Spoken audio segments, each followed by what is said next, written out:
Bharatiya Janata party के अंदर भूचाल के पहले की शांति दिख रही है।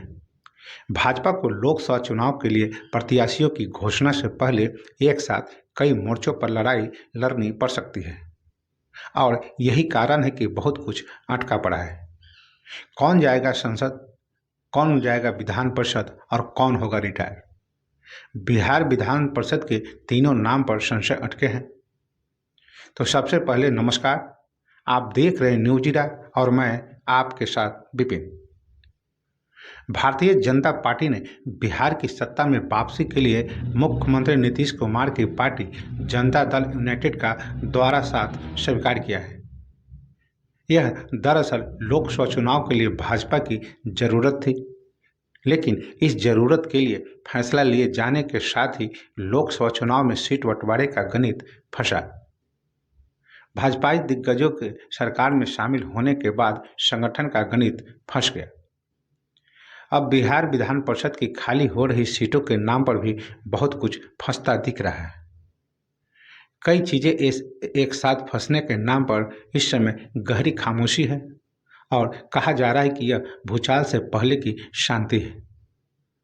बिहार भाजपा के दिग्गज और राज्य के उप मुख्यमंत्री पद का लंबा अनुभव रखने वाले सुशील मोदी को जिस तरह से राज्यसभा से भी किनारे लगा दिया गया, उसके बाद पार्टी में कोई कुछ भी कहने बोलने से बच रहा है।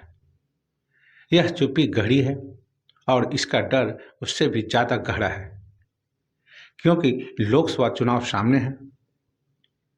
भाजपा के राष्ट्रीय परिषद की बैठक इस नाम पर हो गई, लेकिन अब भी इस हिसाब से पार्टी के नेता नजर नहीं आ रहे हैं। इस सवाल के जवाब में तीन मसले सामने आते हैं, लेकिन उससे पहले आता है राष्ट्रीय जनतांत्रिक गठबंधन के दलों के बीच सीट बंटवारा।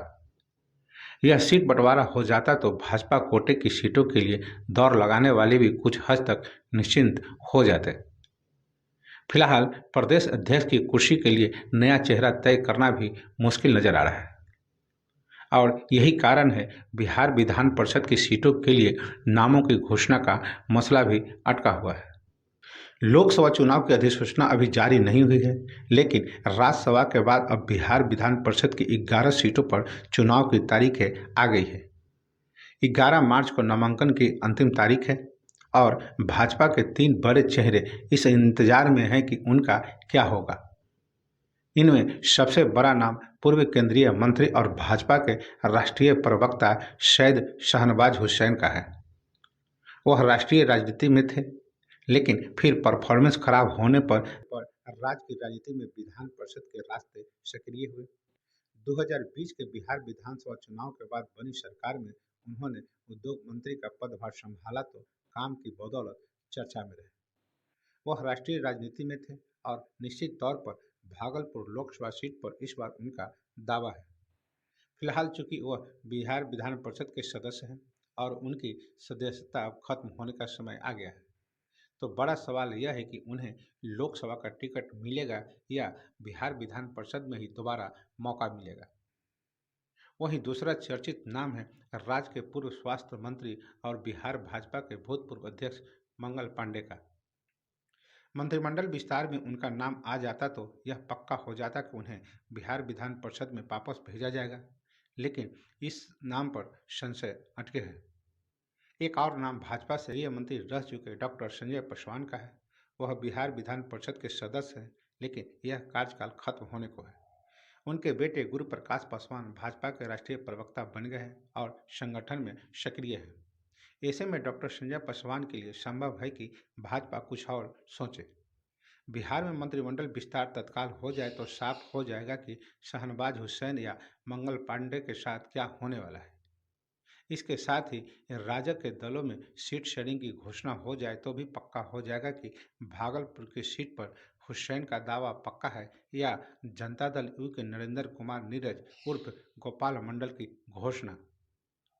सीट शेयरिंग के बाद भाजपा खाते की सीटों के लिए दौड़ लगा रहे हैं। प्रत्याशियों के नाम भी कुछ हद तक पक्का मान लिया जाएगा। इन दो बातों के बाद सामने आ जाएगा कि भाजपा के अंदर शांति है या भूचाल। के साथ आने से पहले भाजपा के कई नेता संसद जाने की तैयारी के लिए बैठे थे, लेकिन अब आधे तो वैसे ही हताश हैं। इसलिए वक्त का इंतजार सभी को है। तो बस अभी के लिए इतना ही। तो हमें आज्ञा दीजिए। नमस्कार।